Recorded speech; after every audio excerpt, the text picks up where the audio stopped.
Bom dia.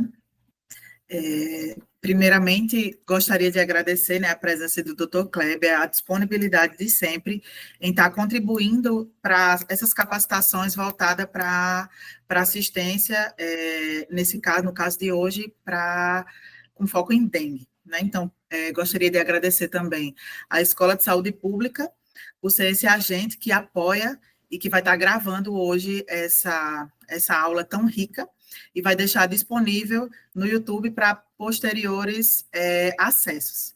Então, primeiramente, eu gostaria de me apresentar. Meu nome é Laís, eu estou na subcoordenação da Vigilância Epidemiológica da CESAP. Então, como vigilância, é extremamente importante a gente estar fazendo essas capacitações. Por quê? Porque com essas capacitações, a gente vai estar direcionando os profissionais da assistência para ter uma melhor conduta, uma melhor condução dos casos e, posteriormente, consequentemente, gerando menos óbitos. Então, é de extrema importância a Vigilância em Saúde estar realizando essas capacitações para assistência de maneira constante, né? Apesar da dengue ser uma arbovirose que está aqui presente já em nosso estado, em nosso país há muito tempo, mas é essencial que essas capacitações elas aconteçam para estar reforçando com as pessoas, reforçando também com os novos profissionais que vão estar entrando nos municípios, né, nos nossos hospitais. Então, gostaria de apresentar também o Dr. Kleber. Dr. Kleber, que é professor associado do Departamento de Infecto do IMT, UFRN e Hospital José de Trigueiro, que também é consultor da OPAS para arboviroses e que é membro do Grupo Técnico Consultivo de Arboviroses da Organização Mundial de Saúde. Então, muito obrigada, doutor Kleber, pela sua disponibilidade de sempre em estar contribuindo para os profissionais do nosso estado e para a saúde do nosso estado também. Ok. Bom dia a todos e todas. É um prazer estar aqui com a convite da Secretaria para discutir um pouquinho sobre dengue, né, principalmente em relação ao diagnóstico e ao tratamento. Eu não sei se o Rosenberg consegue compartilhar, então nós vamos discutir nos próximos 45, 50 minutos sobre a dengue, em especial entender a fisiopatologia da doença, para que, entendendo a fisiopatologia da doença, a gente possa dar o diagnóstico clínico, entender o diagnóstico laboratorial e fazer o manejo. O manejo clínico adequado de um paciente com dengue certamente irá intervir, impactar na possibilidade de evolução para o óbito. Obviamente que algum paciente pode evoluir de forma grave, a despeito de um bom manejo clínico, mas a ideia é que se você souber manejar adequadamente o paciente com dengue, a chance dele evoluir para o óbito fica realmente muito reduzida. Pode passar? Essa é a declaração de conflito de interesse. Pode passar? Pode passar?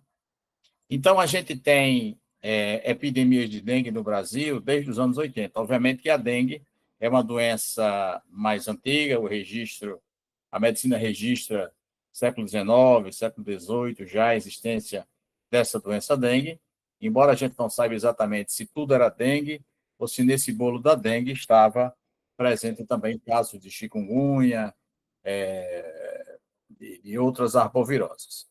Né? O que aconteceu no Brasil é que, a partir de 2013, os casos de chikungunya começaram a ser detectados, então gerando mais uma dificuldade de diagnóstico e de manejo.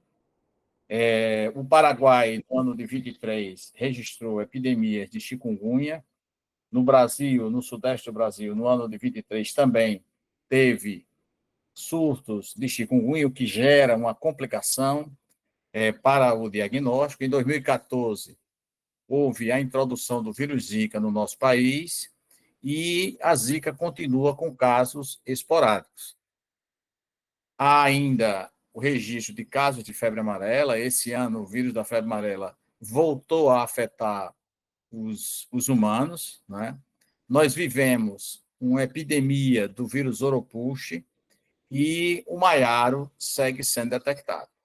Então, especificamente, quando a gente fala de arbovírus, no Brasil, a gente tem que entender esse cenário epidemiológico. Então, a gente tem a circulação do vírus da dengue, que de fato é o mais importante, chegando a produzir 6 milhões ou mais de casos no ano de 2024. Tivemos o recorde do número de óbitos, cerca de 6 mil pessoas evoluíram para o óbito por conta da dengue, mas, ao mesmo tempo, então, a gente tem aquela circulação do chikungunya, uma circulação muito discreta da zika, a presença do oropouche com cerca de 10 mil casos no país, há casos de febre amarela. Então, assim, o cenário realmente não é dos melhores, o que dificulta muito é o diagnóstico clínico e termina sobrecarregando os laboratórios de saúde pública, né, os LACENs, no sentido de confirmar o diagnóstico. Próximo. Bem, a gente sempre discute que quando você atender um caso de doença infecciosa, seja você um médico que está lá numa UPA ou na unidade de saúde básica, ou uma enfermeira que, por exemplo, esteja trabalhando na classificação de risco ou triagem, como queira chamar, é importante que esse profissional responda a pelo menos 5 perguntas. Obviamente que nós não temos uma bola de cristal para adivinhar exatamente o que o paciente tem, mas é importante que a gente tenha em mente a resposta a essas 5 perguntas. A primeira pergunta que a gente deve responder é qual é o diagnóstico do paciente. Certamente a gente sabe que a enfermeira, é possível que ela tenha um pouco mais de dificuldade de responder essa primeira pergunta, porque isso seria certamente um atributo específico do médico, mas se a enfermeira estiver trabalhando numa classificação de risco, é importante que ela faça o diagnóstico. O diagnóstico, portanto, é o nome da doença que justifica os sinais e sintomas do paciente. Portanto, não existe um diagnóstico de febre, não existe o diagnóstico de diarreia, não existe o diagnóstico de cefaleia. Isso não é diagnóstico. Então, se o médico coloca na ficha, por exemplo, que o paciente tem uma diarreia, ele errou o diagnóstico. Não existe essa doença diarreia. A doença que existe é uma gastroenterocolite aguda, uma gastrite aguda, uma enterite aguda, uma colite aguda. Então, o médico tem que fazer esse tipo de exercício e esse diagnóstico é facilmente obtido desde que o paciente converse com o paciente e examine o paciente. Então, não existe o diagnóstico, por exemplo, de uma arbovirose, não existe essa doença, arbovirose. O que existe é dengue, zika, chikungunya, oropouche, maiaro, febre amarela. Então, o médico tem a obrigação de criar uma hipótese diagnóstica, ainda que, obviamente, a gente não tenha certeza do que está acontecendo. Se ele faz um diagnóstico de uma doença infecciosa, normalmente as doenças infecciosas têm fases. Né? Se a gente estiver falando aqui de leishmaniose visceral, a gente tem a incubação, obviamente, que é assintomática, a gente tem o período inicial, a gente tem o período de estado e tem a fase final da doença.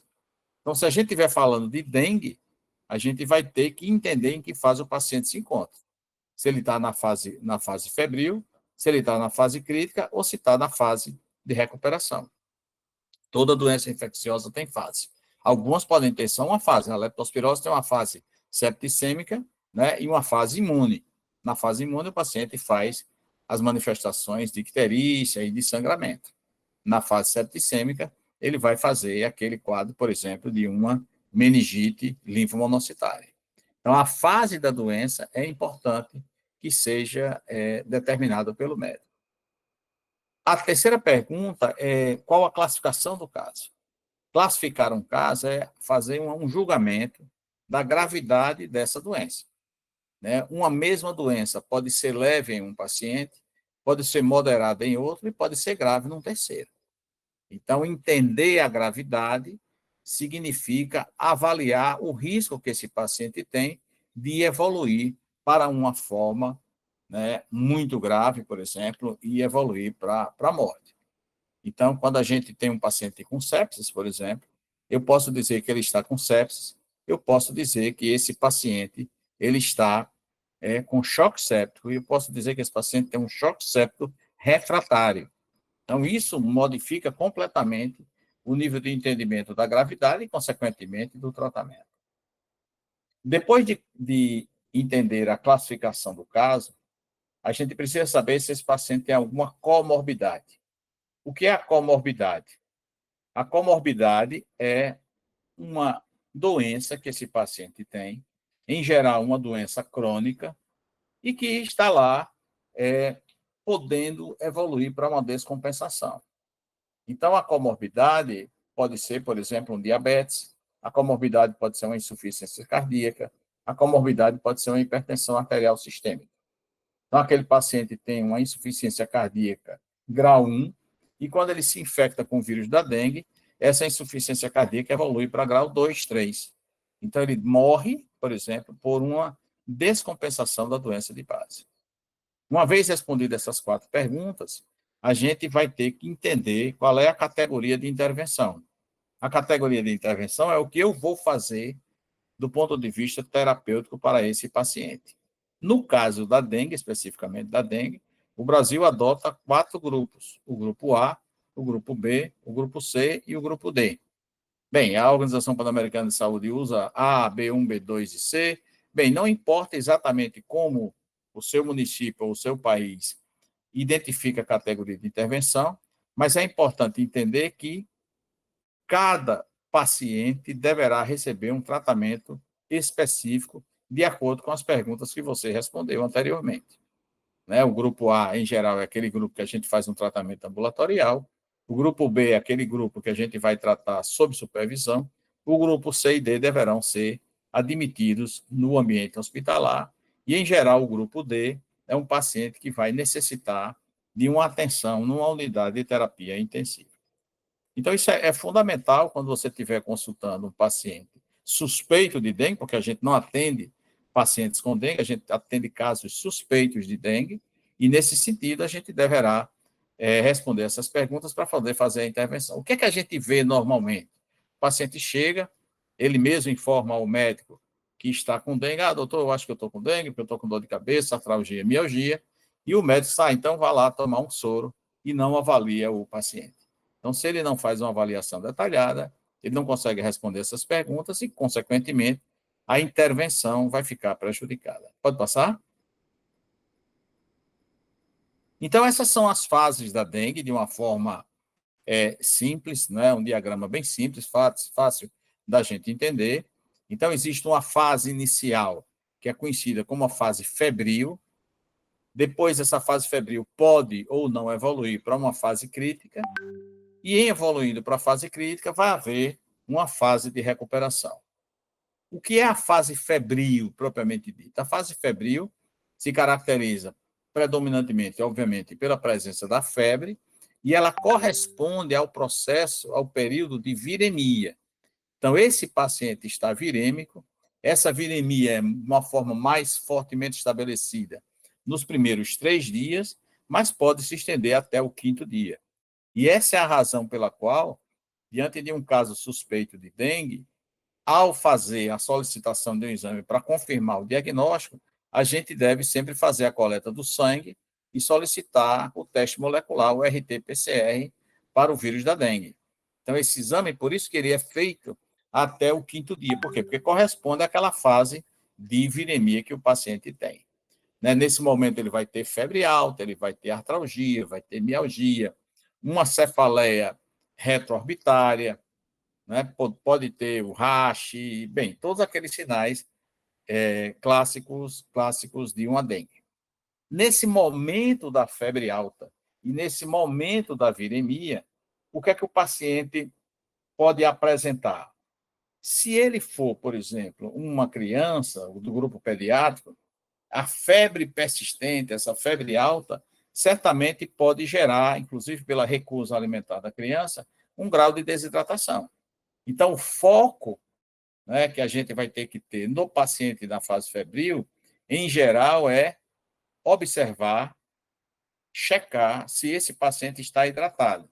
Como é que eu sei que um paciente está hidratado? Eu sei que o paciente está hidratado porque ele não tem sede, porque ele teve uma diurese, né? Ele urinou nas últimas 6 horas e porque a sua urina estava clara.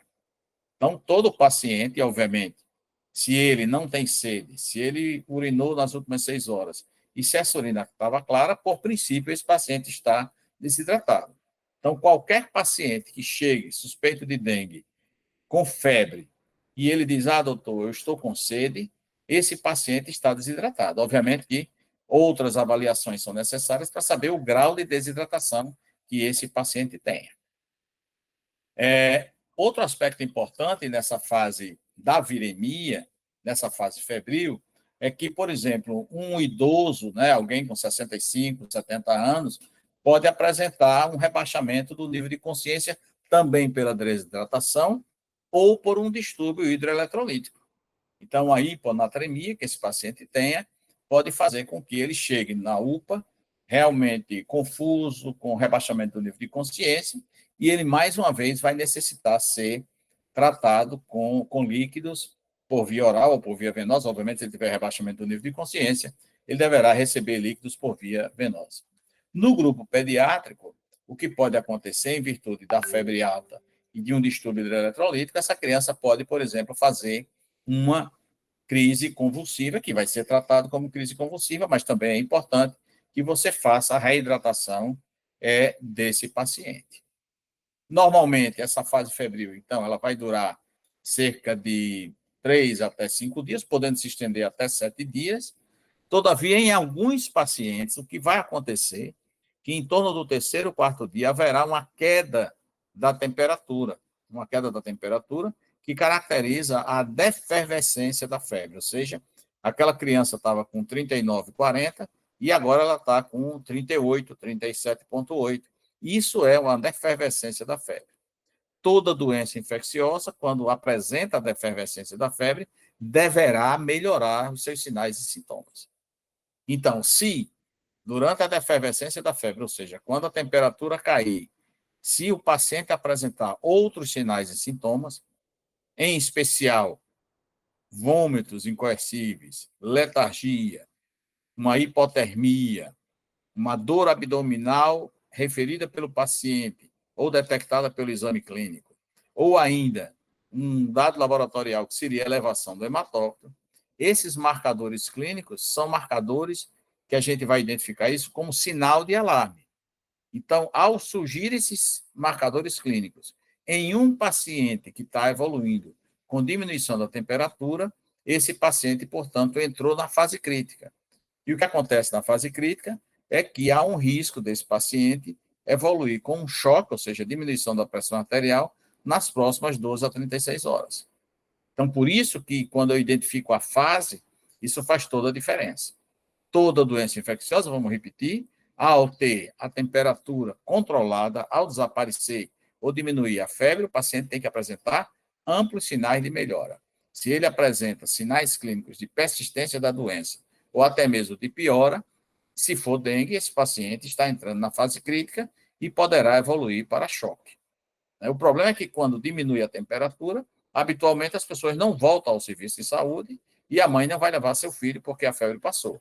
Nenhuma mãe leva o filho ao médico porque a febre desapareceu. Ela leva porque a febre persiste e não porque a febre desapareceu. Nesse sentido, é importante que a gente alerte, portanto, aos pacientes que, olha, quando a temperatura começar a diminuir, é o momento de voltar ao médico. Então, nessa fase crítica, tem aquele extravasamento de líquidos e esse paciente, cerca de 36, 48 horas, mais tardar 72 horas, ele começa a reabsorver os líquidos que ele perdeu e, quando há essa reabsorção, pode haver uma sobrecarga de líquidos. Essa sobrecarga de líquidos pode gerar, por exemplo, um edema de pulmão, pode gerar uma insuficiência cardíaca, em especial naqueles que não têm uma função cardíaca muito preservada. Então, esse momento também é um momento crítico. Além dessa reabsorção de líquidos e sobrecarga de líquido, o paciente pode apresentar sangramentos importantes, como uma hemorragia digestiva alta ou baixa, e pode evoluir para a morte. Então, normalmente, na fase febril, os pacientes não complicam com morte, é pouco provável que ele vá morrer nesse momento. Na fase crítica, eles complicam com choque e podem evoluir para a morte. E na fase de recuperação, eles complicam com uma sobrecarga de líquidos e também podem evoluir para a morte se a equipe da UPA ou da unidade de terapia intensiva não manejar adequadamente esse paciente. Pode passar? Bem, aí é só, a gente já comentou um pouco sobre a dengue nos últimos anos, né? A gente vive realmente números alarmantes de dengue, a doença está completamente fora fora de qualquer tipo de controle, né? Há uma população de mosquito disseminada em todo o país, a despeito de todos os esforços, né, da Wolbachia, de mosquito transgênico, tudo isso, mas a doença continua se expandindo e é possível que essa expansão se dê exatamente por o aumento da temperatura, né, na Terra, 1 grau e meio que aumente. Isso faz com que os mosquitos tenham mais atividade biológica, vivam mais e apresentem a possibilidade de transmissão mais intensa da doença, dengue e de todas as outras arboviroses. Pode passar? Né? Por região, todas as regiões apresentam um número importante. Né? O Nordeste teve muito caso, mas no ano de 24, realmente, o Sudeste apresentou números extremamente alarmantes, em especial o estado de Minas Gerais. Pode passar? Quando a gente tem um número exagerado de casos, a gente vai ter um número exagerado de mortes. Os casos graves de dengue sempre fazem parte de um conjunto exagerado do número de casos. Ora, se eu tenho um número aumentado de casos de forma alarmante, esse número de casos vai impactar em todo o sistema de saúde, levando a um colapso do sistema de saúde. E é exatamente diante de um atendimento tumultuado, né, você vai atender lá 50% mais de pessoas, 100% mais de pessoas, ou até mesmo mais do que isso, e é nesse grupo de pacientes que vai vir um caso grave que vai evoluir para a morte. Então, nesse sentido, é fundamental que os serviços, a unidade básica de saúde, a UPA, os hospitais, se organizem, né, tanto no nível primário, secundário e terciário, se organizem para poder estruturar de uma forma lógica e adequada o atendimento a esses pacientes para que eles possam ser tratados adequadamente e evite a evolução para outro. Pode passar? Né? Aí, mais um dado da infestação predial, quer dizer, a presença do mosquito, e a gente vê o nosso estado, o Rio Grande do Norte, pintado de vermelho, né? A gente tem a população de Aedes extremamente detectada aqui no nosso estado, e nós somos um estado permanentemente de risco para a ocorrência da transmissão de doenças pelo Aedes. E a gente sabe que o Aedes albopictus, ele ganhou um padrão de urbanização, ele era um mosquito silvático, e nos últimos anos ele se urbaniza, então a gente tem a presença de Aedes aegypti e Aedes albopictus. Obviamente, toda vida que a gente vê um mosquitinho com as pernas listradas, é importante que a gente informe a Secretaria de Saúde para que possa ser feito o controle de mosquito. Se há mosquito, há possibilidade de dengue. Se não há mosquito, não vai ter caso de dengue. Essa é uma regra, a primeira regra da epidemiologia da dengue. É uma doença transmitida por artrópode, uma doença transmitida por mosquito. Pode passar? É importante também a gente perceber que no Brasil a gente tem a co-circulação de vários sorotipos da dengue. Em especial, o sorotipo 3, que circulou há mais ou menos 15 anos no Brasil, ele volta em 2024 e possivelmente deverá continuar em 2025, presente de uma forma bastante intensa. O que significa isso? Que, como a gente sabe que a imunidade que a gente tem contra a dengue é uma imunidade soroespecífica, ou seja, se eu tive infecção pelo sorotipo 1 da dengue, eu estarei imune para o resto da vida só contra o sorotipo 1, mas eu fico suscetível contra o sorotipo 2, 3 e 4. E o que a gente viu é que, por o sorotipo 3 fazer muito tempo que não circula no país, a gente tem um grupo de pessoas, um grupo grande de pessoas suscetível. Suscetível significa com risco de aquisição da doença dengue. Então, isso preocupa, porque quando você tem uma epidemia de dengue por um novo sorotipo, habitualmente essa epidemia vai ser explosiva e vai se acompanhar de casos graves e de óbito. Pode passar? Vamos discutir um pouquinho da fisiopatologia da dengue. Pode passar? Essa é uma parte mais complexa da apresentação.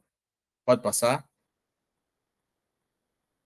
Então, é importante a gente saber um pouco da fisiopatologia, ou seja, entender o que acontece com o paciente com dengue para poder compreender a doença. A gente só vai compreender a doença se a gente entender um pouco da fisiopatologia. 2, entender a coleta de exames. Então, se há uma disponibilidade de exames na minha unidade de saúde, seja exame específico ou exames para monitorar a gravidade da doença, eu preciso entender a fisiopatologia, senão a gente vai gastar dinheiro sem ter um resultado positivo. E também para que possa permitir um tratamento adequado. A gente já comentou um pouquinho que, por exemplo, na fase febril, eu devo tratar os fenômenos de desidratação, devo tratar os distúrbios hidroeletrolíticos e devo tratar as crises convulsivas. Já na fase crítica, eu devo tratar o choque. E na fase de recuperação, eu devo tratar a sobrecarga de líquido. Ou seja, a depender da fase da doença, o tratamento vai ser completamente distinto. Então, por isso que eu preciso compreender o que está acontecendo com o paciente. Pode passar? Bem, a patogênese, ou seja, o mecanismo de produção da doença, não está completamente compreendido. Obviamente que não há um modelo animal perfeito para a compreensão da dengue. Mas se diz, a gente estava numa reunião agora na Colômbia, e havia um pesquisador do John Hopkins, e ele disse assim, que o melhor modelo animal é o humano. Então, se a gente compreende a doença no humano, não precisa realmente de um modelo animal, né? Basicamente, os estudos se fazem nos pacientes graves e a gente tem poucos estudos naqueles pacientes com doença leve ou moderada, que é a maioria dos pacientes que a gente atende com dengue. Pode passar? Então, basicamente, uma doença produzida por 4 sorotipos distintos. Então, a gente, veja, diferentemente da influenza, na influenza a gente tem a mesma doença, produzido por um mesmo vírus, que sofreu uma mutação. Isso é influenza. Na dengue, a gente tem 4 doenças que são semelhantes, são a mesma doença, produzida por 4 sorotipos distintos. Isso é uma coisa específica da dengue. Praticamente, a gente não tem uma doença que se assemelhe, de fato, à dengue.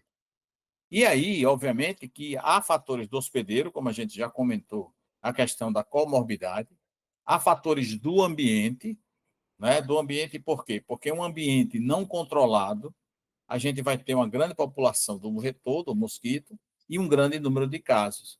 E grande número de casos significa grande quantidade de pessoas complicadas.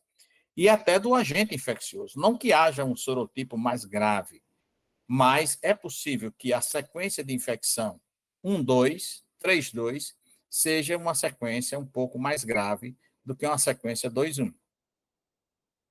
O sorotipo 3, aparentemente, foi capaz de produzir, né, um grande número de óbitos no nosso país, embora, né, a gente sabe que os sistemas de saúde, em especial, por exemplo, em Brasília, a gente pode comentar, ele não foi organizado de uma forma adequada e as pessoas, de fato, evoluíram para a morte. Pode passar?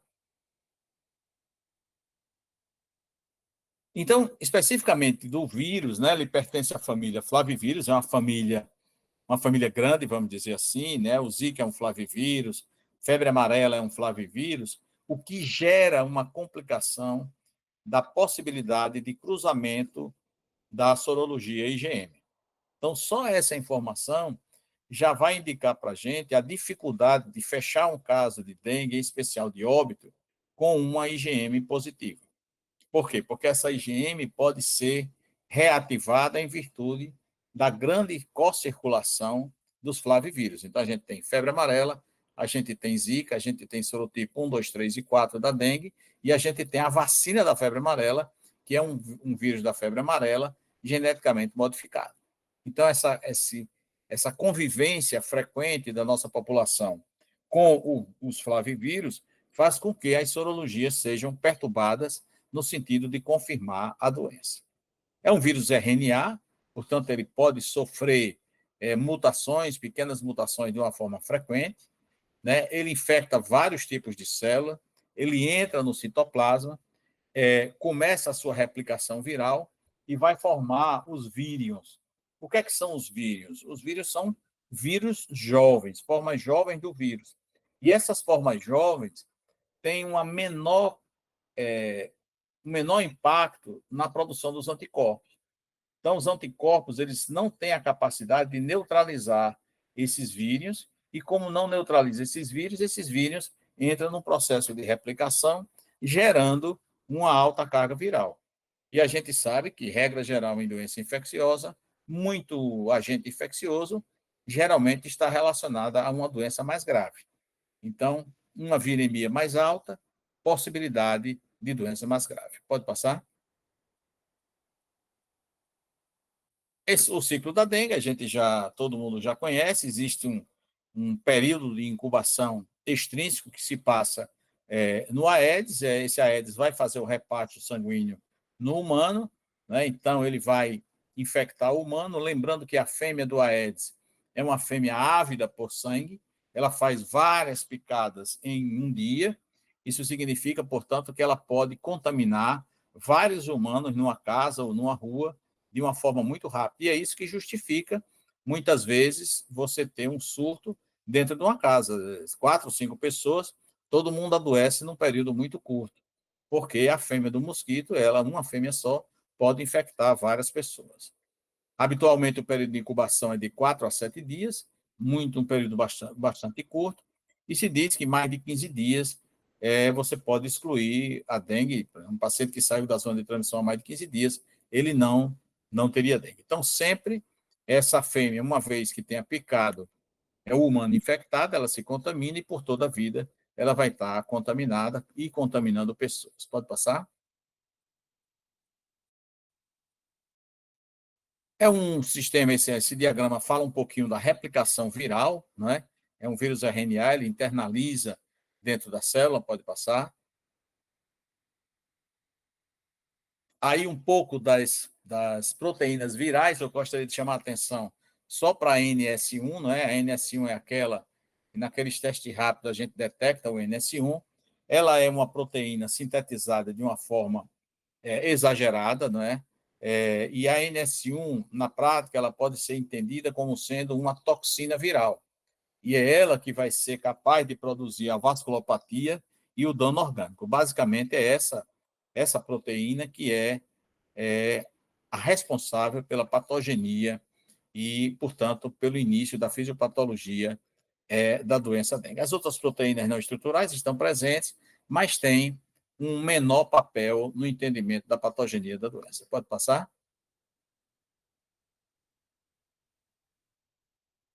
Então, a gente sabe que os determinantes da doença, o principal determinante é uma infecção prévia pela dengue, né?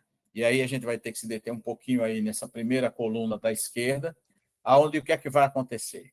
Quando eu tenho uma dengue, eu vou produzir anticorpos contra aquele sorotipo, que são conhecidos como anticorpos homotípicos, ou seja, do mesmo tipo da infecção.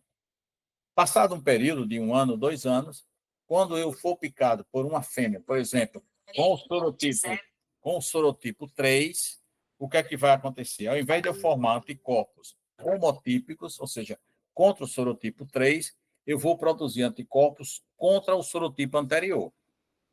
Então, vamos supor, se eu tive há 2 anos atrás uma infecção pelo sorotipo 1, e agora, no ano de 25, eu tenho uma infecção pelo sorotipo 3, os anticorpos que eu vou produzir são anticorpos contra o sorotipo 1, ou seja, anticorpos diferentes do sorotipo que está me causando a infecção. Portanto, são anticorpos heterotípicos. E esses anticorpos heterotípicos, ao invés de neutralizarem o vírus, o que vão fazer vão facilitar a internalização, ou seja, a entrada do vírus no interior do monócito. E na hora que esse vírus está no interior do monócito, ele vai se replicar de uma forma muito intensa e eu vou ter uma alta carga viral. Então, esse é o principal determinante, ou seja, toda vida que chega um novo sorotipo na comunidade, há uma chance do desenvolvimento de infecção e essa infecção vai ser amplificada exatamente pela presença dos anticorpos heterotípicos. O tipo de vírus pode influenciar, obviamente, existem mutantes que podem aumentar a carga viral, mas esse não é o principal determinante. E a parte genética. Né? A gente sabe que a população negra tem uma proteção maior não contra a infecção por dengue, mas contra a forma grave da dengue, e a população branca é mais suscetível.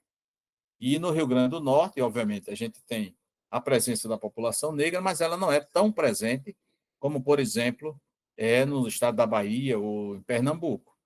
Então, a expectativa de quando a gente tem uma epidemia de dengue no estado do Rio Grande do Norte, é uma expectativa sempre negativa. Por quê? Porque os brancos, eles são suscetíveis à doença grave, a choque por dengue, de uma forma mais presente do que os negros.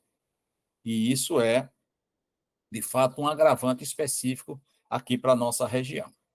E a idade, né? O aumento da idade, ele aumenta a gravidade da doença. Então, toda vida que eu estiver atendendo um indivíduo de 30 anos com dengue e eu vejo um paciente de 70 anos com dengue, eu devo ter um cuidado maior sobre esse indivíduo de 70 anos.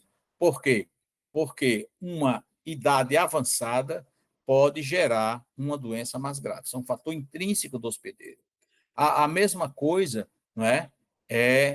Quando o indivíduo faz uma infecção secundária, que no caso são as crianças, aquelas crianças, por exemplo, geralmente entre 4 e 10 anos de idade, elas fazem a infecção secundária e elas aumentam a gravidade evoluindo com choque.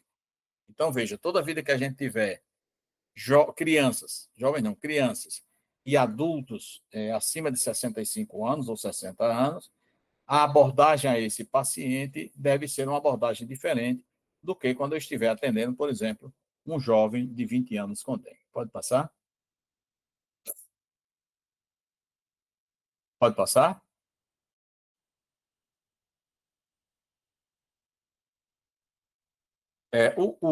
Os anticorpos, pode deixar aí, os anticorpos, e portanto a gente já comentou, eles vão produzir uma imunidade soromóloga duradoura, mas os anticorpos heterotípicos vão agravar a doença. Pode passar? Bem, o fenômeno principal da gravidade da dengue é a fuga capilar. Ou seja, o sistema vascular, né, o sistema dos vasos, perde a capacidade seletiva e isso vai permitir a saída de líquido do intravascular para o extravascular. Não há uma inflamação na parede do vaso, portanto, não há uma vasculite. O que há é uma vasculopatia, ou seja, um distúrbio do funcionamento do sistema vascular. Isso se deve, a gente já comentou, à ação do NS1. E ela está relacionada à replicação viral e o nível de RNA, ou seja, quanto maior a quantidade de vírus na corrente sanguínea, maior a chance dessa fuga capilar. Essa fuga capilar é o que vai fazer com que o indivíduo, de uma forma muito rápida, perca o líquido do intravascular para o extravascular, e quando ele perde volume, o que ele vai fazer é um choque. E esse choque tem amplas características de um choque hipovolêmico. Portanto, eu preciso fazer a reposição de líquidos para esse paciente de uma forma contundente e de uma forma muito rápida. Pode passar? Então, esse período de fuga capilar normalmente vai estar presente num período curto, um período de 48 horas. Então, é nesse momento que o paciente apresenta os sinais de alarme, é nesse momento que o paciente apresenta os distúrbios da pressão arterial e é nesse momento que o paciente apresenta aumento de hematócrito. Veja que a gente não está comentando nada sobre plaqueta, porque a plaqueta ela faz parte da fisiopatologia da doença, mas ela não é importante no monitoramento do paciente. Então, eu não preciso saber a plaqueta para dizer se esse paciente é grave ou não. O que eu preciso é entender as manifestações clínicas e eu preciso observar, olhar, ter os olhos voltados mais para o hematócrito, que vai aumentar, porque o indivíduo está perdendo a parte líquida do intravascular para o extravascular, e o que a gente vai ver é que, à medida que o tempo vai passando, esse hematócrito tende a se elevar. Pode passar?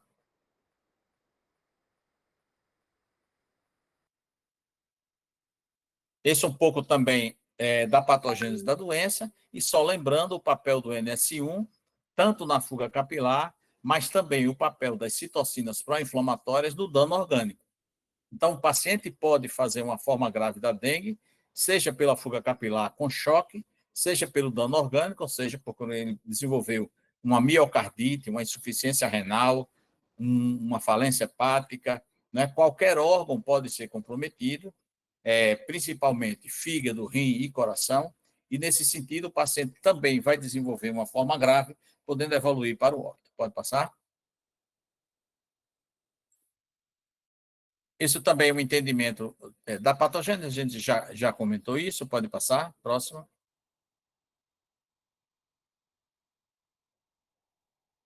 Os fatores relacionados à gravidade, né? O sorotipo 2 é, de fato, um sorotipo tecnicamente mais relacionado à gravidade, mas o fato da gente ter uma epidemia com o sorotipo 3 não impede da gente verificar realmente casos de óbito. Pode passar?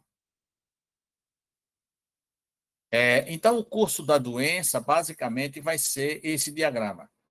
Ou seja, na infecção primária, né, a gente tem a replicação viral, cerca de 2 dias após o início da replicação viral, a gente tem a presença dos sintomas, podendo apresentar os sinais de gravidade.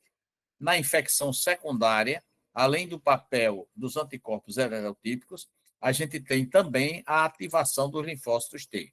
Então, os linfócitos T, que são os responsáveis pela produção das citocinas pró-inflamatórias, vai estar muito mais presente, muito mais ativado na infecção secundária do que na infecção primária. Da mesma forma, a produção dos anticorpos se faz de uma forma muito mais precoce, muito mais intensa na infecção secundária, facilitando, porque são anticorpos heterotípicos, facilitando a entrada do vírus no interior do monócito e facilitando, consequentemente, a replicação viral. Então, a gente vai ter os anticorpos facilitando a entrada do vírus e os linfócitos T ativados, facilitando a produção de citocinas pró-inflamatórias, gerando toda a gravidade do caso. Pode passar?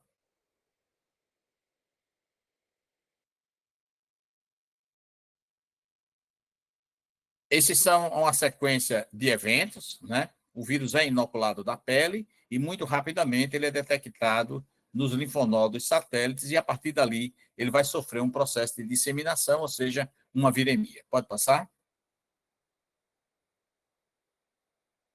Então, esse vírus sofre um processo de disseminação. A gente vai ter uma circulação por cerca de 5, 6 dias, e nesse momento o vírus está presente em vários órgãos, como baço, fígado, timo, pulmão e medula óssea. E é interessante entender essa presença do vírus na medula óssea, porque ele vai gerar uma supressão da síntese dos elementos figurados. A supressão da síntese dos elementos figurados significa que o paciente vai desenvolver uma leucopenia, uma anemia e uma plaquetopenia. Isso se deve à supressão da síntese dos elementos figurados na medula.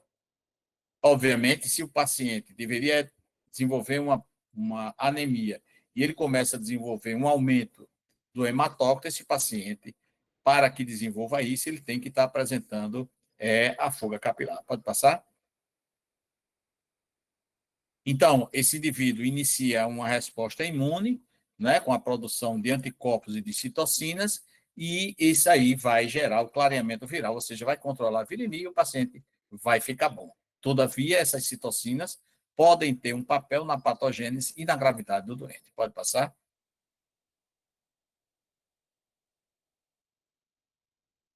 Os anticorpos são soroespecíficos, né? Mas a gente sempre lembra que na infecção secundária você vai produzir anticorpos heterotípicos que, além de não neutralizar o novo sorotipo, vai facilitar a entrada no interior da célula, gerando uma viremia maior. Pode passar?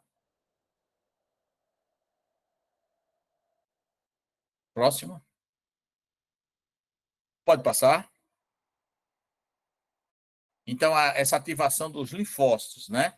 É muito importante a gente entender isso, porque aqui e acolá a gente vê que alguém quer fazer corticoide nos pacientes com dengue, mas isso não tem a menor função.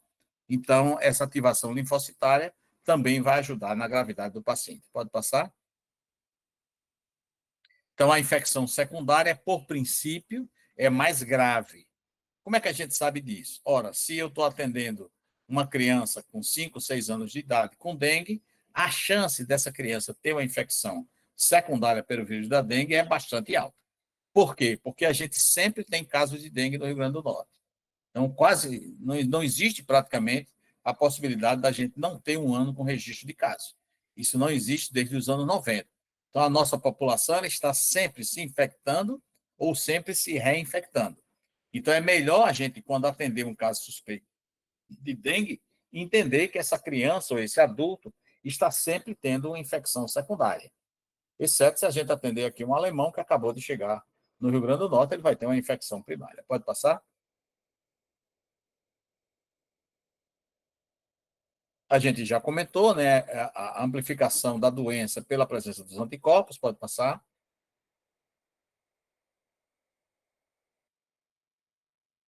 Pode passar isso aí também, a gente já comentou. Também o sorotipo 2, que parece ser um pouco mais virulento, mas qualquer sorotipo pode ser indicador de gravidade, pode passar. E a fuga capilar, que nós já comentamos. Então, a fuga capilar tem uma característica que ela é transitória, né? Ela é de rápida instalação e ela dura pouco tempo. Ela dura mais ou menos 24, 36, 48 horas. Portanto, perceber a fuga capilar é fundamental. Por quê? Porque o indivíduo pode estar bem agora às 9 horas da manhã e às 9 da noite, às 21 horas, esse paciente pode estar chocado. Por isso que toda vida que morre um paciente com dengue, a reportagem, né, os jornais registram sempre a mesma coisa.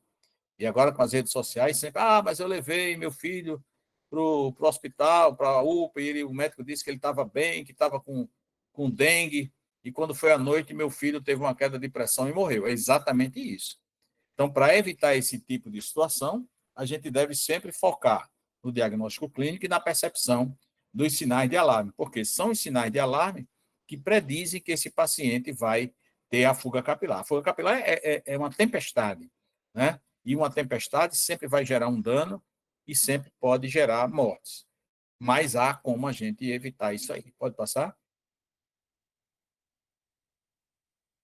Então, a gente já comentou sobre a leucopenia, plaquetopenia, do paciente com dengue, se deve à alteração da síntese dos elementos figurados, e a diátese hemorrágica. O que é a diátese hemorrágica? A diátese hemorrágica é uma alteração dos fenômenos de coagulação, né? Então, há uma combinação de fatores que vão produzir a diátese hemorrágica.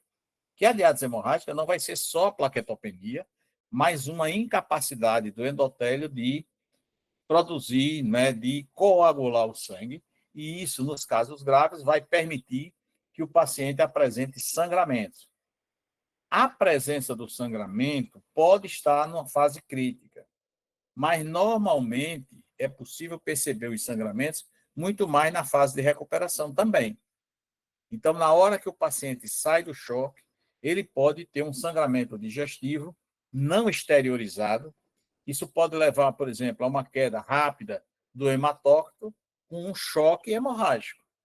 Então, veja, eu posso ter na dengue, é importante compreender isso, que eu posso ter na dengue um choque com hemoconcentração, ou seja, um choque com hematócrito alto, de 54, 55, por exemplo, e eu posso ter na fase de recuperação um choque com hematócrito de 25. No primeiro caso, é fuga capilar.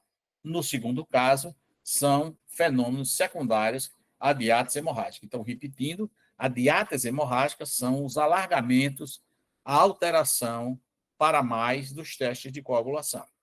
Pode passar? Né? Os sangramentos, eles são um fenômeno frequente nos casos da dengue. A forma mais simples da gente detectar um sangramento é realizando a prova do laço.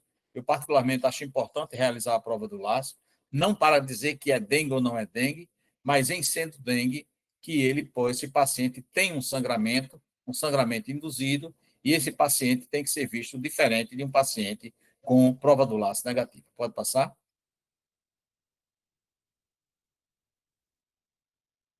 No fígado, você pode ter necrose tecidual, a necrose discreta. O vírus da dengue pode induzir a apoptose e alguns pacientes podem, de fato, desenvolver uma insuficiência hepática. Pode passar? No sistema nervoso, próximo. No sistema nervoso, o paciente pode ter uma encefalopatia. A encefalopatia é uma alteração do sistema nervoso por uma hiponatremia, por uma hipoglicemia, por exemplo, mas o vírus também pode produzir encefalite, embora isso seja muito raro, diferentemente do vírus Oropus. Pode passar? Pode passar? Então, é importante, né, a gente entender que a doença é dinâmica, ou seja, ela muda rapidamente as suas manifestações clínicas e que a gravidade é sempre precedida pelos sinais de alarme e que, se a gente intervir, vai evitar o óbito. Pode passar? Então, a classificação da dengue, que se utiliza, né, a partir de 2009, é essa de dengue sem sinais de alarme, dengue com sinais de alarme e dengue grave. Então, é fundamental a gente entender que o sinal de alarme indica que naquele indivíduo ele pode evoluir com choque e que a gravidade ela pode se dar pela fuga capilar, portanto, pelo choque hipovolêmico. A gravidade pode se dar por um sangramento grave, digestivo geralmente, e a gravidade pode se dar por um comprometimento de órgão. Quando a gente fala dos sinais de alarme, a gente está falando da possibilidade de complicação pela fuga capilar e, portanto, pelo choque. O sinal de alarme não vai estar presente, por exemplo, eu tenho um sinal de alarme e o paciente desenvolve uma insuficiência hepática. Não é assim. Então, se o paciente da dengue desenvolve uma insuficiência hepática, uma insuficiência renal, uma insuficiência cardíaca, ele é grave, mas não por fuga capilar. E o manejo da insuficiência hepática, o manejo da insuficiência renal, o manejo da insuficiência cardíaca é específica para essas intercorrências. O manejo do choque é que a gente vai utilizar aquela classificação, né, de intervenção grupo A, B, C e D. Ok? Então, isso tem que estar claro. Obviamente que eu não posso atender um paciente com insuficiência cardíaca e iniciar uma reposição de líquido de 20 ml por quilo em 15 minutos. Eu vou matar esse paciente. Então, isso é importante porque eu preciso separar quem é quem. Todos são graves. O que tem insuficiência renal, o que tem insuficiência hepática, o que tem insuficiência cardíaca. Mas a orientação de reposição de líquido é feita com o objetivo de tratar aqueles que têm fuga capilar e não aqueles que têm insuficiência cardíaca ou insuficiência renal. Se o paciente tem insuficiência renal, eu vou verificar se ele tem um nível dialítico ou não. Se tem clínica, se tem laboratório, indicativo de uma diálise, uma hemodiálise. É assim que eu vou tratar a insuficiência renal da dengue. Se o paciente tem insuficiência cardíaca, eu vou suprimir os líquidos e tratar a insuficiência cardíaca com todos aqueles protocolos da insuficiência cardíaca. Então, é fundamental. Então, parte dos pacientes que muitas vezes evoluem para o óbito é porque eu confundo gravidade com a fuga capilar. Ok? Gravidade é uma manifestação relacionada à fuga capilar, a um dano orgânico ou a um sangramento importante. Se um paciente tem dengue, não está chocado e tem uma hemorragia digestiva alta grave, o tratamento da hemorragia digestiva é a reposição dos elementos segurados, portanto, a transfusão de glóbulos vermelhos e o tratamento com bloqueador H2, etc, etc. É assim que eu vou fazer. Possivelmente, às vezes, precisa fazer uma endoscopia digestiva, porque ele pode ter uma úlcera sangrante e essa úlcera vai ter que ser esclerosada, por exemplo. Então, é assim que a gente vai manusear o paciente com a forma grave. Nem todos serão tratados da mesma forma. Pode passar? É importante a gente reconhecer o choque. O choque significa uma má perfusão tecidual, mas um paciente ele pode ter um choque compensado, que nada mais é do que uma fase inicial do choque, ou um choque descompensado, uma fase tardia. Um choque cohipotensão. E isso acontece muito na dengue. Por quê? Porque durante o início do choque da dengue, o que vai acontecer é uma elevação da pressão arterial diastólica e uma queda da pressão arterial sistólica. Isso significa que esse paciente vai ter um pinçamento de pressão, ou seja, ele vai ter uma redução da pressão de pulso. A pressão de pulso, que é a pressão arterial sistólica menos a diastólica, deve ser de 20 milímetros ou mais. Se essa pressão de pulso for de 20, deve ser sempre mais que 20 milímetros. Se ela for de 20 milímetros ou menos, esse paciente está chocado. Então, um paciente com 90 por 70, com dengue, ele está chocado. E eu penso que é muito difícil, na unidade de pronto atendimento, o técnico de enfermagem registrar uma pressão de 90 por 70. Ele vai achar que mediu errado. E essa verificação da pressão arterial, quero crer, né, eu recomendaria que ela fosse uma medida da pressão arterial realizada pelo enfermeiro ou pelo médico. Além disso, isso deve ser monitorado. Você tem que medir frequentemente a pressão arterial do seu paciente. Se ele tem sinal de alarme, essa pressão tem que ser medida a cada 30 minutos, a cada 15 minutos. Não pode medir a cada 6 horas, porque esse intervalo de 6 horas pode ser suficiente para o paciente desenvolver o choque. E a gente vê que muitos pacientes com dengue desenvolvem choque dentro da unidade de saúde. Outro aspecto importante é o aumento da frequência cardíaca. A taquicardia é uma manifestação uniforme, presente em praticamente todos os pacientes que vão desenvolver o choque. Então, se um adulto está sendo atendido com dengue, ele tem uma frequência cardíaca de 110, certamente esse paciente estará evoluindo para um choque. No grupo pediátrico, você tem que utilizar as tabelas, porque a gente sabe que a frequência cardíaca dos pacientes pediátricos é mais alta que dos adultos, e você utiliza a tabela para saber se ele está fazendo um ataque cardíaco. Se ele estiver fazendo um ataque cardíaco, isso é um prenúncio de choque. Muito importante fazer a verificação do tempo de enchimento capilar.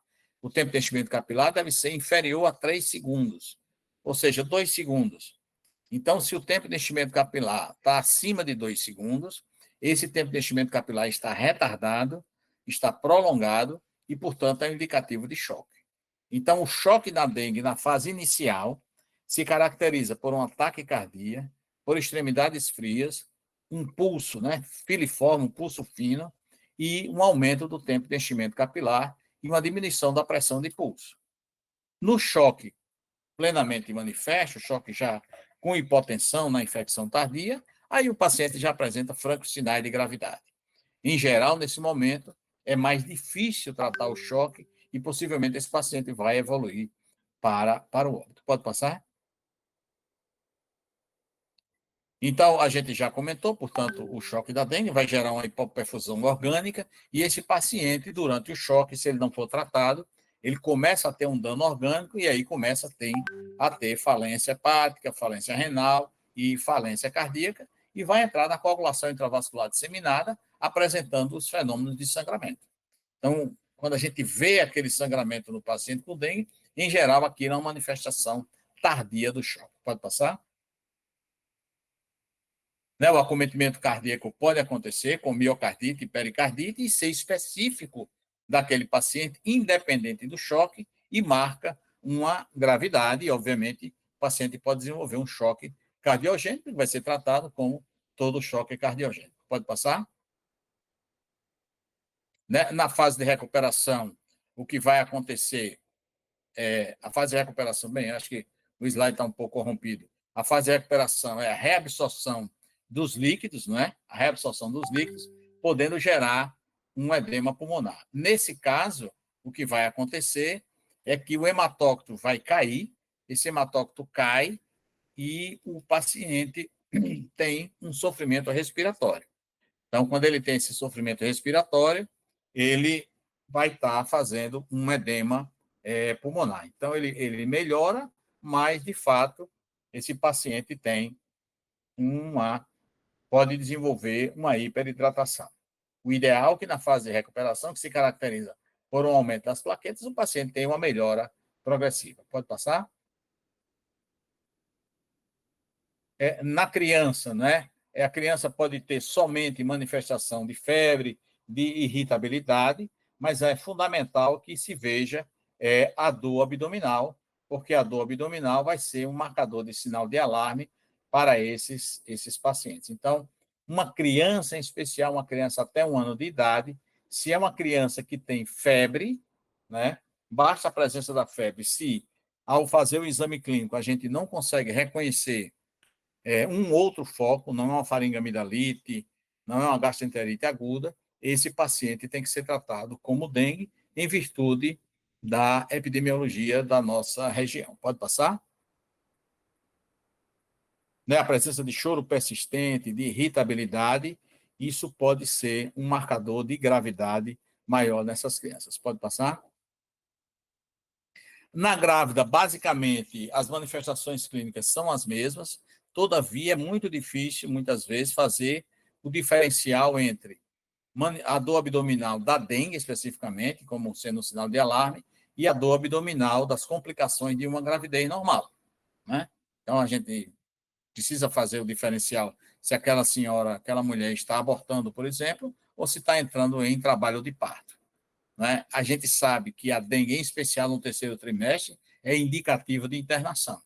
qualquer gestante com dengue, em especial no terceiro trimestre, deverá ser admitida no ambiente hospitalar e, se necessário, obviamente por indicação obstétrica, deverá ser feito o parto.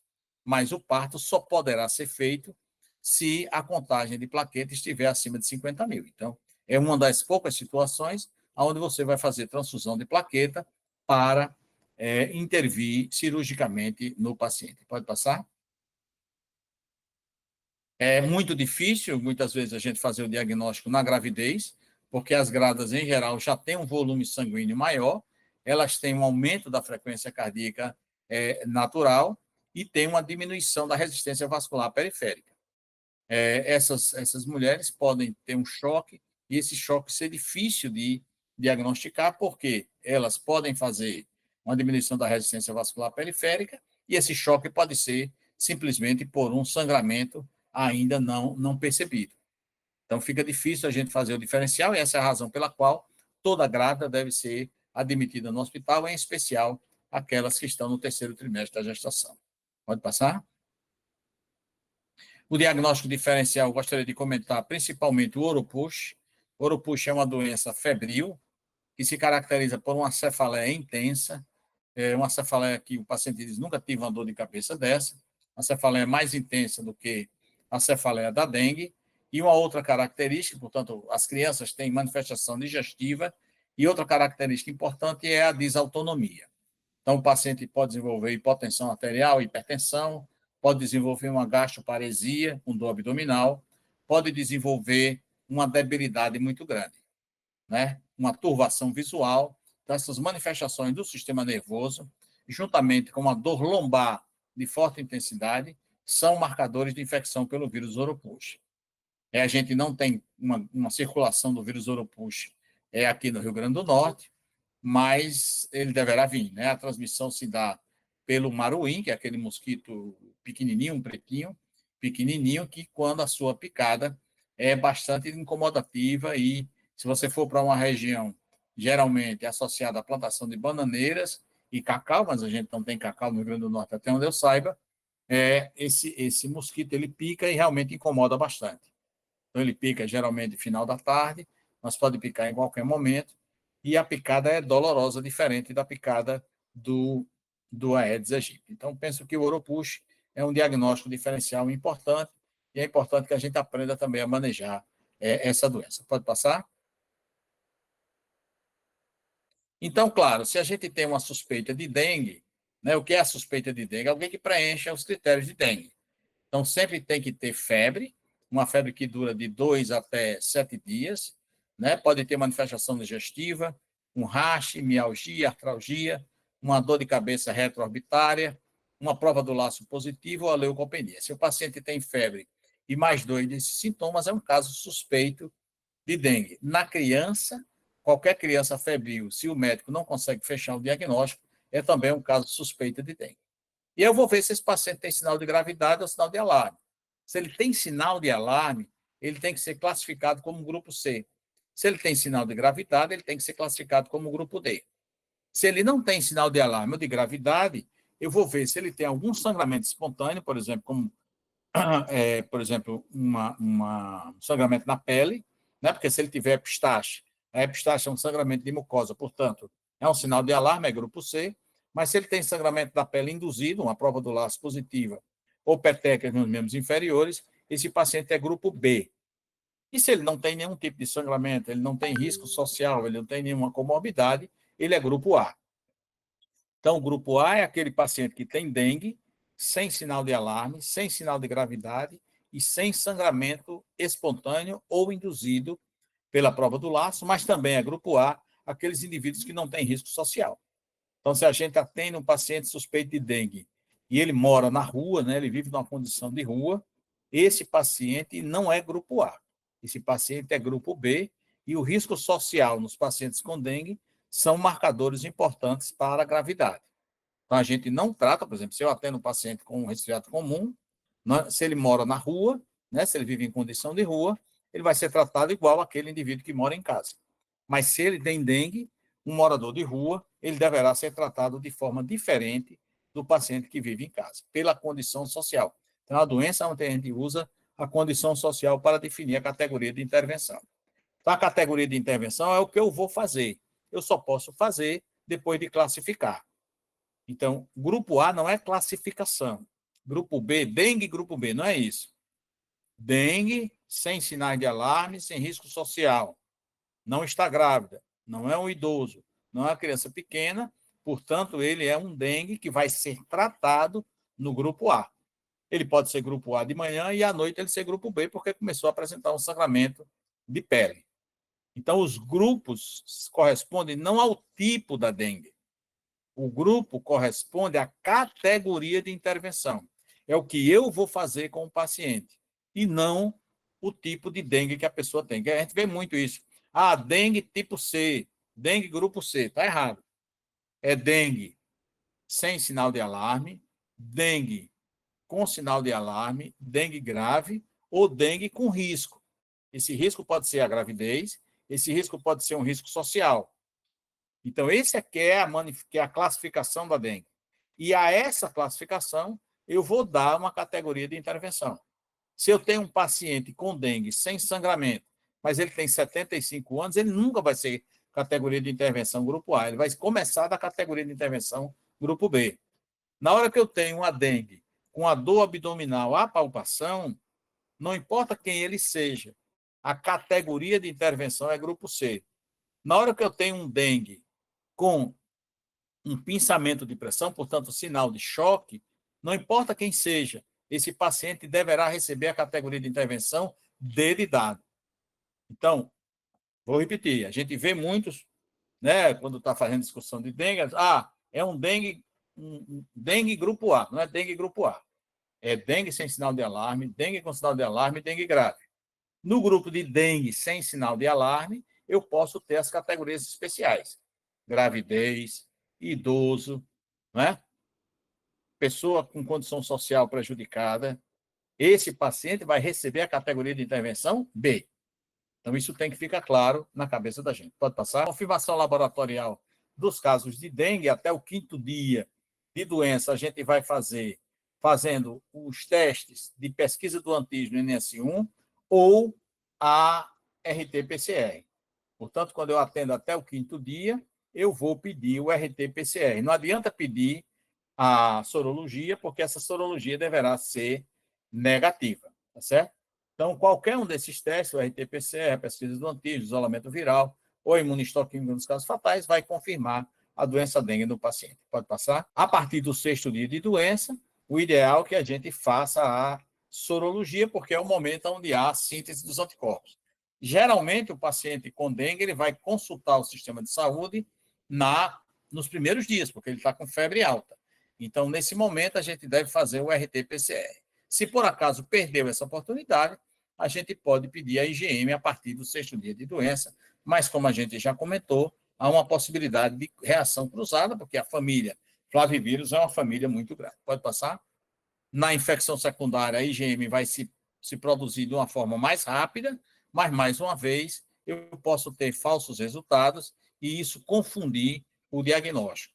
Então, o ideal é ter o RT-PCR, lembrando que o manejo da dengue independe da confirmação diagnóstica. A gente vai tratar independente de uma confirmação. Pode passar? Então, o grupo A, que é aquele grupo sem sinal de alarme, sem risco social, esse grupo eu vou hidratar ou reidratar. Então, eu vou fazer 5 copos de água por dia, além da hidratação normal, ou 60 ml por quilo. Então, se o indivíduo tem 50 quilos, ele vai tomar 3 litros de água por dia. E vou orientar sobre a possibilidade do surgimento do sinal de alarme. É isso que eu vou fazer. E, obviamente, eu vou fazer a recomendação de um antitérmico, né, um antipirético, um analgésico, mas o que mais incomoda o paciente com a dengue é a febre, não são as dores, diferentemente do chikungunya, e eu vou tratar com dipirona ou com paracetamol. Então, o tratamento do grupo A, basicamente, é 60 ml por quilo por dia de líquido, mais o uso da dipirona ou do paracetamol para o controle da febre. E alertar esse paciente que, quando houver a defervescência da febre, ele tem que voltar à unidade de saúde para ser exatamente avaliado, para saber se tem algum sinal de alarme. Então, a unidade de saúde não tem que agendar essa consulta, porque essa consulta é inagendável, né? Por quê? Porque eu não sei quando é que o paciente vai ter a defervescência da febre. O grupo B é o paciente que tem um sangramento espontâneo, mas não de mucosa, é um paciente de risco social. Esse paciente, para ser tratado, necessita de um exame laboratorial. Preciso escolher o hemograma desse paciente. Ou porque ele tem um diabetes, ou porque ele tem uma asma, e eu preciso fazer o diagnóstico diferencial com outras enfermidades, para saber se ele tem dengue mesmo, ou se tem uma outra doença, ou se tem duas doenças ao mesmo tempo. Então, esse paciente da prova do laço positiva, ele, para ser tratado, já começa a hidratação por via oral, mas essa hidratação por via oral deverá ser feita sob vigilância. Então, não é mandar para casa o grupo B, um idoso de 75 anos, suspeito de dengue, vá para casa e beba água. Não pode ser assim. O idoso de 75 anos, ele fica na unidade, recebe hidratação oral sob vigilância da equipe de enfermagem, para saber se ele está ingerindo ou não, e colhe um hemograma. Nesse hemograma, eu vou avaliar o hematócrito. Se o hematócrito estiver alto, esse paciente ele precisa receber hidratação venosa. É isso que eu preciso fazer. No grupo C, o paciente tem sinal de alarme. Se ele tem sinal de alarme, significa que ele está extravasando. E se ele está extravasando, eu preciso iniciar imediatamente 10 mililitros por quilo em 1 hora. Então, a diferença do grupo B para o grupo C é que o grupo B eu faço hidratação por via oral e posso fazer hidratação venosa caso ele não suporte a oral. No grupo C, eu tenho que fazer hidratação venosa, 10 mililitros por quilo, em 1 hora. Então, se o indivíduo tem 50 quilos, ele vai receber 500 mililitros de soro em 1 hora e eu vou avaliar. Se ele continua com dor abdominal, por exemplo, significa que ele continua extravasando. E eu vou repetir uma segunda e até uma terceira fase. Ou seja, esse paciente, ao longo de 3 horas, deverá receber 30 ml por quilo. Ou seja, ele tem que receber 1.500 mililitros ao longo de 3 horas. Se eu não fizer isso, o que é que vai acontecer? Eu entendi a doença. Ele está tendo fuga capilar. Ele perde líquido e choca. E morre. Aí, depois que ele está chocado numa fase avançada, eu não vou conseguir mais reverter. O grupo D, com choque, né? Veja bem, a gente disse, o grupo D pode ter gravidade por insuficiência cardíaca. Esse grupo D, eu preciso fazer 20 ml por quilo em 20 minutos ou 15 minutos, porque ele está chocado. Então, se ele tem 50 quilos, ele vai receber 1.000 mililitros em 20 minutos. Isso tem que ser muito rápido. Esse indivíduo não pode ficar esperando na sala de espera para receber a hidratação. Ele rapidamente tem que ingressar e ir lá para a sala vermelha, seja lá o que for, o que a unidade organizou, e iniciar a infusão de líquido de uma forma muito intensa, para retirar do choque. Lembrando que o choque na dengue é sempre um choque hipovolêmico. Então, repetindo, grupo A, pode hidratar em casa, recomendação para tratar a febre e as dores, recomendação para, se tiver sinal de alarme, voltar imediatamente à unidade, ou voltar à unidade necessariamente na efervescência da febre. O grupo B é uma gestante, é uma criança pequena, um idoso, um risco social, alguém que tem a prova do laço positiva ou que tem um sangramento cutâneo. Ele recebe a hidratação por via oral também, mas sob supervisão. 2. Se ele não suportar a hidratação por via oral, ele recebe a hidratação normal por via venosa. O grupo C tem sinal de alarme, ou seja, ele está tendo fuga capilar com risco de choque. Ele recebe 10 mililitros por quilo em 1 hora, podendo fazer uma segunda fase e uma terceira fase. O grupo D está chocado. O grupo D recebe 20 mililitros por quilo em 15 a 20 minutos, repetindo até 3 vezes. Às vezes é necessário transferir para a unidade de terapia intensiva e, se não responder, após a segunda fase, eu tenho que fazer o uso das aminas, de dopamina, norepinefrina, etc, etc. É um tratamento da unidade de terapia intensiva. Pode passar? Então, aí, seguindo no diagrama, né, eu vou observar no hematócrito não a contagem de plaqueta. Eu vou observar no hemograma o hematócrito, que ele vai ser um indicativo de hemoconcentração. Então, um homem que tem um hematócrito de 54, 55, ele deverá ser entendido como um indivíduo que está hemoconcentrando. Então, eu vou fazer essa hidratação sob supervisão. Obviamente, se suporta, faço por via oral, se não suporta, faço por via intravenosa. E o grupo C a gente já comentou. a cada hora, eu vou reavaliar esse paciente, vou monitorar a frequência cardíaca, o tempo de enchimento capilar, a pressão arterial, porque se tiver sinais de choque, ele deixa de ser grupo C e passa a ser o grupo D, onde eu tenho que fazer 10 mililitros por quilo em 20 minutos, em 15 a 20 minutos. Pode passar? É o segmento, né? Isso está em todos os diagramas, lembrando a dinâmica da doença. Alguém que é grupo A pode passar para o grupo B imediatamente, muito rapidamente. De manhã é grupo C e à noite é grupo D. E a gente tem que monitorar esses pacientes. Pode passar? Ok, então era isso que a gente tinha para conversar com vocês sobre entendimento da doença dengue e o manejo.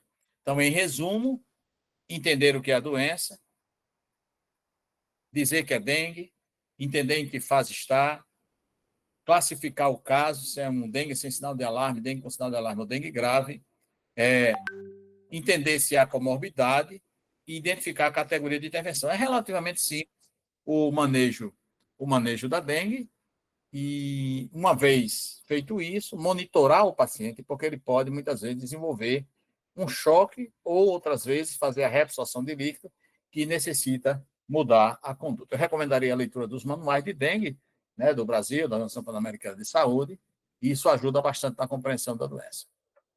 Ok, Laís? Não sei se vai ter perguntas. Era isso. Gostaria de agradecer a doutor Kleber mais uma vez, agradecer a Escola de Saúde Pública pelo apoio. Ok, Laís, a gente que agradece o convite. Tchau. Tchau, tchau. Obrigada.